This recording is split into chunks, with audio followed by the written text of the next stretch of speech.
Hari ni aku nak share dengan korang semua cerita pasal orang-orang yang pernah jadi dunamis ataupun human host kepada Ultraman Nexus. Okey, orang-orang yang aku nak cerita ni yang pernah jadi dunamis kepada Ultraman Nexus ni adalah orang-orang yang pernah muncul dalam siri Ultraman Nexus saja. Yang luar daripada siri Ultraman Nexus aku tak ceritakan. So jangan ada salah faham lah. Alright. Kita mulakan dengan orang pertama yang telah menjadi dunamis kepada Ultraman Nexus. Nama dia ialah Jun Himeya. Jun Himeya ni adalah seorang juru gambar perang. Dia ni telah dihantar ke salah sebuah negara yang terletak di Asia Tenggara. Semasa berada di sana, dia ni telah cedera masa dia buat job fotografi dia, dan kemudian dia telah dirawat oleh seorang budak yatim piatu yang bernama Sera. Disebabkan Sera ni dah rawat dia, Jun Himeya ni menjadi sangat rapat dengan Sera dan seolah-olah dah jadi macam adik dengan abangah. Pada satu masa puak pemberontak tengah orang kata apa berperang dengan pihak tentera, si Jun Himeya ni tengah buat job ambil gambar dia, ambil gambar perang kan. Sekali tiba-tiba masa tu si Sera ni dia tengah berlari menyelamatkan diri sambil menjerit-jerit memanggil nama Jun. Dan pada ketika itu Jun nampaklah yang si Sera ni tengah cari dia.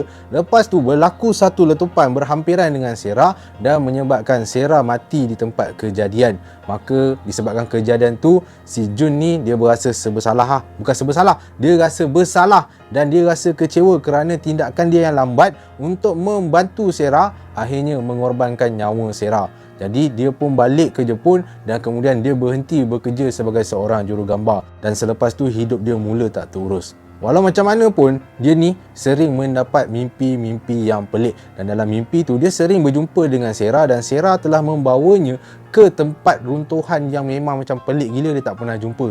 Tapi rupa-rupanya itu adalah petanda untuk dia menerima kuasa cahaya Ultraman Nexus. Sebelum aku nak sambung cerita aku ni, aku nak ajak korang semua, especially yang dah ada anak tu, untuk join channel Telegram Dr. Taufik Razif secara percuma. Sebab dalam channel Telegram dia tu, dia ada kongsikan macam-macam cara dan kaedah untuk mendidik anak korang dengan berkesan. Malah channel Telegram ni juga akan diupdate dengan info-info terkini pada setiap hari. Jadi pada sesiapa yang nak join tu, kalau korang tengok video aku ni dekat Facebook, aku ada letak link kat ruangan komen. Kalau korang tengok video aku ni kat YouTube, aku ada letak link kat ruangan description. Dan kalau korang tengok video aku ni dekat TikTok, aku ada letak link dekat bio aku. Jadi korang join lah benda ni free je weh.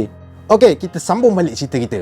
Sejak daripada tu, kuasa cahaya Ultraman Nexus yang dia miliki, dia merasakan bahawa itu sebenarnya dia dapat demi untuk menebus kesilapan silam dia yang dulu Maka dengan kuasa cahaya Ultraman Nexus tu, Jun boleh bertukar menjadi Ultraman Nexus dan berlawan dengan Space Beast untuk menyelamatkan manusia lain dan juga untuk melindungi bumi. Detik-detik terakhir Jun Himeya menjadi human host ataupun dunamis kepada Ultraman Nexus ialah semasa dia berlawan dengan Dark Mephisto. Dark Mephisto dan juga Jun ni diorang saling berbalas serangan, sehinggalah satu ketika si Jun ni berjaya membuat tumbukan yang sangat kuat kepada Dark Mephisto dan akhirnya menyebabkan kedua-duanya lenyap. Dan si Jun ni dia tak tahulah hilang entah ke mana. Dia tak mati tapi tak tahu dia hilang entah ke mana. Dan start daripada situ, kuasa cahaya Nexus telah keluar dari badan Jun Himeya dan kemudian pergi kepada orang lain pula. Kuasa cahaya Nexus ni telah pergi kepada seorang remaja lelaki yang bernama Ren Senju. Ren ni pada hakikatnya dia bukanlah manusia. Dia adalah makhluk yang dicipta melalui projek Prometheus yang dilakukan di Texas, USA. Disebabkan Ren ni dia bukan manusia yang biasa, dia mempunyai refleks yang cepat, gerakan yang pantas, fizikal yang kuat, malah dia ni ada deria ke-6. Walaupun hebat macam tu, si Ren ni sebenarnya dia dijangka untuk tidak hidup lama Ini kerana berlakunya ketidakseimbangan genetik kat dalam DNA dia. Jadi dia ni dijangka akan mati pada umurnya 18 tahun. So, dalam keadaan macam tu, si Ren ni pun melarikan diri dari Texas, USA dan pergi ke Jepun dengan harapan dia nak hidup sebagai manusia normal kat sana. Tapi tanpa dia ketahui, dia telah mendapat kuasa cahaya Nexus. Ren ni pula dia macam faham je dia dapat kuasa cahaya Nexus. Jadi dengan menggunakan kuasa cahaya Nexus, dia pun bolehlah bertukar menjadi Ultraman Nexus untuk berlawan dengan Space Beast dan melindungi bumi Disebabkan si Ren ni bukanlah manusia normal, jadi si Ren ni dia boleh bertukar menjadi Ultraman Nexus jenis Junis Blue, di mana jenis Junis Blue ni ialah Ultraman Nexus yang boleh bergerak dengan pantas dan mempunyai refleks yang cepat.